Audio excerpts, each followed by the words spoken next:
ఓం నమ శివాయ శ్రీమాత్రే నమ. మిత్రులకి శ్రేయోభిలాషులకి అలాగే నన్ను ఇంతగా ఆదరిస్తున్న యూట్యూబ్ ప్రేక్షకులందరికీ కూడా పేరు పేరు ధన్యవాదాలు. మిత్రులారా, ఈరోజు మనం ఒక అద్భుతమైన ఉపాయం తెలుసుకుందాం. ఈ ఉపాయం చేయటం వల్ల మనకి ఆకర్షణ, మనోబలం పెరుగుతుంది. అలాగే సంఘంలో, సమాజంలో అందరూ కూడా మన మాటకి విలువిస్తారు. ఈ ఉపాయాన్ని ఆడవారైనా మగవారైనా చదువుకుని పిల్లలైనా చేయవచ్చు. ఈ ఉపాయానికి కావాల్సింది 2 తమలపాకులు, అలాగే పచ్చకర్పూరం. ఈ ఉపాయాన్ని ఎవరైనా సరే ఆచరిస్తే ఖచ్చితమైన ఫలితాలు వస్తాయి. ఎందుకంటే పచ్చకర్పూరం అద్భుతమైన సుగంధ ద్రవ్యాల్లో ఒక పదార్థం. అలాగే మెడిసినల్ వాల్యూస్ కలిగినది. అలాగే వాతావరణాన్ని సానుకూలంగా మార్చగలిగే శక్తి కలిగింది పచ్చకర్పూరం. అలాగే మనం ఆయుర్వేద మెడిసిన్లో వాడుతుంటాము, తినే ఆహార పదార్థాల్లో కూడా వాడుతుంటాము, దేవతా నైవేద్యాల్లో కూడా పచ్చకర్పూరాన్ని వాడుతుంటాం. అలాగే తమలపాకులు మన పూజా విధానంలో ప్రథమ స్థానంలో ఉంటాయి. ఈ 2 వస్తువులతో ఈ రోజున అద్భుతమైన ఈ ఉపాయం తెలుసుకుందాం. చాలా రోజు మిత్రులు అడుగుతున్నారు ఈ విషయం గురించి. ఈరోజు తెలుసుకుందాం. ఎలా చేయాలి, ఏ విధంగా చేయాలి, ఎలా చేసుకుంటే ఫలితాలు వస్తాయో తెలుసుకుందాం. మిత్రులారా, మీకు ఈ వీడియో నచ్చినట్లయితే కనుక ఛానల్ని లైక్ చేయండి, నా ఛానల్ సబ్స్క్రైబ్ చేసుకోండి, గంట సింబల్ యాక్టివేట్ చేసుకోండి, 10 మంది మిత్రులకు షేర్ చేయండి. ఇప్పుడు మనం ఉపాయంలోకి వెళ్దాం. మనందరికీ కూడా మన మనసులో ఒకటి అనిపిస్తుంటుంది, అందరూ మన మాట వినాలి, అందరికంటే మనం ప్రత్యేకంగా కనిపించాలి, అందరూ మనం చెప్పిన మాట వినాలి అని మనసులో అందరికీ ఉంటుంది. ఇది సహజంగా అందరిలోనూ ఉంటుంది. ఇది ఆచరణలోకి వచ్చేసరికి చాలా కష్టంగా ఉంటుంది. కానీ ఈ ఉపాయం చేయటం వల్ల అది సాధ్యమవుతుంది. అలాగే విద్యార్థులు ఈ ఉపాయం చేయడం వల్ల వారికి టీచర్స్ నుండి మంచి గుర్తింపు దొరుకుతుంది. అలాగే వాళ్ళ ఫ్రెండ్స్ నుంచి కూడా మంచి సపోర్ట్ దొరుకుతుంది. అంత శక్తివంతమైన ఉపాయం. ఈ ఉపాయం చేయడానికి కావాల్సింది 2 తమలపాకులు, అలాగే పచ్చకర్పూరం. ఇది మాత్రం గుర్తుంచుకోండి మిత్రులారా, దీనికి పచ్చకర్పూరమే వాడాలి. మిగతా కర్పూరం, ముద్ద కర్పూరం కానీ కర్పూరం బిళ్ళలు పనికిరావు. ఒకవేళ మాకు తమలపాకులు దొరకవండి అంటే ఈ ఉపాయం చేయవద్దు. పచ్చకర్పూరం దొరకదండి అంటే ఈ ఉపాయం చేయవద్దు. పచ్చకర్పూరంతోనూ తమలపాకులతో చేసుకోవాలి. ఆడవారైనా మగవారైనా పిల్లలైనా చేసుకోవచ్చు. నెలసరి టైం ఉన్నప్పుడు మాత్రం ఈ ఉపాయాన్ని చేయకూడదు. ఈ ఉపాయాన్ని మంగళవారం కానీ, బుధవారం కానీ, శుక్రవారం నాడు చేసుకోవచ్చు. మీరు చేయాల్సింది ఏంటంటే, ఎవరైనా సరే ఇలా పచ్చకర్పూరం తీసుకొని ఆకు మీద పెట్టి, ఇంట్లో దేవతా మందిరంలో కావచ్చు, మీరు ఎక్కడ కూర్చున్నా సరే చేసుకోవచ్చు. ఇది టైం అంటూ ఏమీ లేదు, దీనికి టైంతో పని లేదు. కానీ మంగళవారం, బుధవారం, శుక్రవారాలు మాత్రమే చేయాలి. ఇలా ఒక ఆకులో పచ్చకర్పూరం పెట్టండి, దాని మీద 2 తొడాలు కూడా ఒక పక్కకే ఉండాలి. ఇలా ఇంకొక ఆకులో ఇలా పైన పెట్టండి. పెట్టి మీ మనసులో సంకల్పం చెప్పుకోండి. ఏమనంటే, నాకు సమాజంలో ఆకర్షణ కలగాలి, మనోబలం పెరగాలి, అలాగే మనం అందరిలోనూ ప్రత్యేకంగా కనిపించాలి, మన మాట చెల్లుబాటు కావాలి, అలాగే విద్యార్థులైతే మా గురువులు కానీ, స్నేహితులు కానీ మాకు సహాయ సహకారాలు అందించాలని కోరుకోవాలి. ఇది ఎవరైనా చేయవచ్చు, రాజకీయ నాయకులని, అలాగే ఉద్యోగస్తులు కూడా ఈ ఉపాయం చేయవచ్చు. ఎందుకంటే సబార్డినేట్స్ సహాయం చేయడానికి, పైన అధికారులు కూడా వారికి అనుకూలంగా ఉండడానికి ఈ ఉపాయాన్ని చేయవచ్చు. ఇలా మనం ఆకులు పెట్టాం కదా, ఈ ఆకుల్ని మీరు ఏం చేయాలంటే ఇలాగే ఉంచి మీ సంకల్పం చెప్పుకున్న తర్వాత ఒక వైట్ పేపర్ తీసుకోండి. నేను చూపిస్తాను.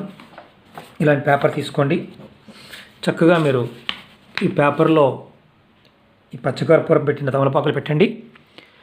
పెట్టి ఈ పేపర్ని చక్కగా మడత పెట్టండి. చూడండి, ఇలా మడత పెట్టాను. తర్వాత ఇటు పక్కన 2ది కూడా మడత పెట్టాను. చిన్న పేపర్ అయినా పర్వాలేదు, పెద్ద పేపర్ అయినా పర్వాలేదు. ఇది ఏం చేయాలో చెప్తాను. ఇలా మడత పెట్టి చక్కగా ఇలా మడత పెట్టండి. ఇలా మడత పెట్టి మీరు ఆడవారైతే కనుక మీ హ్యాండ్ బ్యాగ్లో పెట్టుకోండి, మగవారు పర్సులో కానీ జేబులో కానీ పెట్టుకోండి. స్కూల్ పిల్లలు ఎవరైనా సరే, అంటే కాలేజీ పిల్లలైనా సరే వారి బ్యాగులో పెట్టుకోవచ్చు, బుక్స్ బ్యాగులో పెట్టుకోవచ్చు. ఇలా పెట్టుకొని మీరు మంగళవారం నాడు కానీ, బుధవారం నాడు కానీ, శుక్రవారం మాత్రం చేయాలి. ఇది ఉదయం చేసుకోవచ్చు, మధ్యాహ్నం చేసుకోవచ్చు, సాయంత్రం పూట కూడా చేయవచ్చు, అర్ధరాత్రి పూట కూడా చేయవచ్చు, ఎలాంటి ఇబ్బంది లేదు. ఇది మంగళవారం నాడు పెట్టారనుకోండి, వచ్చే మంగళవారం దాకా ఇది అలాగే ఉంచుకోవాలి. జేబులో కానీ, అంటే రోజు తీసి పక్కన పెట్టుకోవచ్చు, అంటే పర్సులో పెట్టుకున్నారనుకోండి పక్కన పెట్టుకోవచ్చు, లేదు జేబులో పెట్టుకుని పక్కన పెట్టుకోవచ్చు, అలాగే హ్యాండ్ బ్యాగ్లో ఉందనుకోండి పక్కన పెట్టుకోవచ్చు. ఇది వారం రోజుల పాటు ఉంచుకోవచ్చు. వారం రోజుల తర్వాత ఈ ఇందుట్లో ఉన్న తమలపాకుల్ని మార్చుకోవాలి, ఎందుకంటే తమలపాకులు వెళ్ళిపోతాయి. మళ్ళీ మంగళవారం పెడితే మంగళవారాన్ని మార్చుకోవాలి. ఇలా మీరు ఎన్ని రోజులు చేయాలి అని అనుమానం వస్తుంది. మీకు మీ పని మీ మనస్సుకి నమ్మకం కలిగే వరకు ఈ ఉపాయం చేయండి. మీరు ఎప్పుడైనా సరే, ఇక మనం ఆకులు మార్చుకుంటున్నాం కదా, ఇప్పుడు ఇందులో ఉన్న ఆకులు మనకు వారం అయిపోయింది, తీసాం, మనం ఆకులు తీసాం, దీంట్లో పచ్చకర్పూరం ఉంది. మళ్ళీ కొత్త ఆకులు తీసుకొని ఇదే పచ్చకర్పూరం దాంట్లో పెట్టుకొని మళ్ళీ సేమ్ అలాగే చేసుకోవచ్చు. పచ్చకర్పూరం కాస్త అంటే డ్రై అవుతూ ఉంటుంది, ఆ డ్రై అయినప్పుడు మళ్ళీ పచ్చకర్పూరం తీసుకొని మళ్ళీ పెట్టుకోండి. ఇలా ఆకుల్లో పెట్టి చేస్తూ ఉండండి. ఇది మీరు చేసేటప్పుడు అంటే మామూలు గుర్తుంచుకోండి, చేసేటప్పుడు మనసులో మాత్రం మీ బలంగా కోరిక చెప్పుకోవాలన్నమాట. అలా చెప్పుకుంటేనే పని అవుతుంది. మరి తమలపాకులు ఎండిపోయాయి కదా, ఒళ్ళిపోయాయి కదా, ఏం చేయాలి? ఈ తమలపాకుల్ని మీరు ఏదైనా చెట్టు మొదల్లో వేయండి, డస్ట్బిన్లో కాదు, చెట్టు మొదల్లో వేయండి. డస్ట్బిన్లో మాత్రం అసలు వేయవద్దు. ఏదైనా చెట్టు మొదల్లో ఎండిపోయిన తమలపాకులు అలా వేస్తూ ఉండండి. ఇది మీకు కొత్త తమలపాకులు తీసుకొని ఇదే పాత కర్పూరాన్ని దాంట్లో పెట్టుకొని మళ్ళీ పేపర్లో పెట్టుకొని, అదే పేపర్ పెట్టుకోవాలని కొత్త పేపర్లో పెట్టుకోవచ్చు, అదే పేపర్లో పెట్టుకోవచ్చు, ప్రాబ్లమే లేదు. ఈ విధంగా మీరు చేస్తూ ఉంటే మీకు సమాజంలో ఆకర్షణ పెరుగుతుంది, అలాగే మనోబలం కూడా బాగా పెరుగుతుంది, మీ మీద మీకు నమ్మకం పెరుగుతుంది. అందరికంటే మనం ప్రత్యేకంగా కనిపించాలని కోరుకుంటాం కదా, ఆ ప్రత్యేకత మనలో రోజు రోజుకి పెరుగుతుంది. అలాగే మనం చెప్పిన మాట వినాలి అని మనం అనుకుంటాం, మన మాట చెల్లుబాటు అవుతుంది.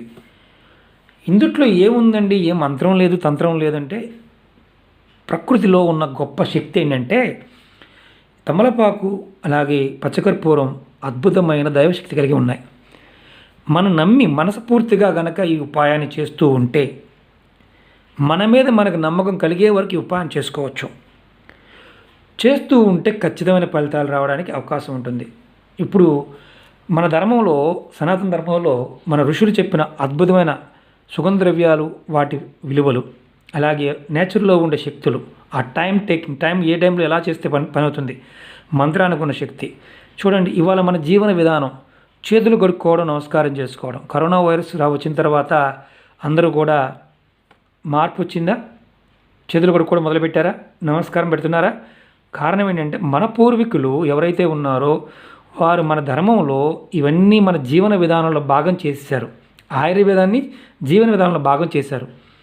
వారు ఇలాంటివి చాలా ఉపాయాలు చెప్పారు. మీరు ఈ ఉపాయాలు తెలుసుకోవాలనుకున్నప్పుడు చాలా ఓల్డ్ స్క్రిప్ట్ బుక్స్ ఉన్నాయి, తంత్ర గ్రంథాలు ఉన్నాయి, జ్యోతిష గ్రంథాలు ఉన్నాయి, ఆయుర్వేద గ్రంథాలు ఉన్నాయి. ఇవి చదవడానికి ప్రయత్నం చేయండి. ఖచ్చితమైన ఫలితాలు, ఖచ్చితమైన ఆలోచన విధానాలు మనకి దాంట్లో చదవడం జరిగింది.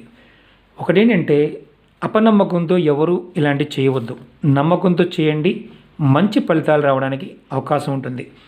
రెండోది, చాలామంది మిత్రులు రెగ్యులర్గా అడుగుతూ ఉంటారు, ఆ సమస్య ఉందండి, ఈ సమస్య ఉందండి, ఏదైనా చెప్పండి అని. మిత్రులారా, నా వీడియోస్లోకి వెళ్ళండి. మనకు దొరికే పదార్థాలతో మనం చేసుకోగలిగే ఉపాయాలు చాలా తెలియజేశాను. మీరు ఆచరించగలిగేదాన్ని ప్రయత్నం చేయండి. చాలా ఉపాయాలు ఉన్నాయి, ఇంకా 3000 ఉపాయాలు ఉన్నాయి. నేను ముందు రోజుల్లో రోజుకు ఉపాయం తెలియజేయడానికి ప్రయత్నం చేస్తాను.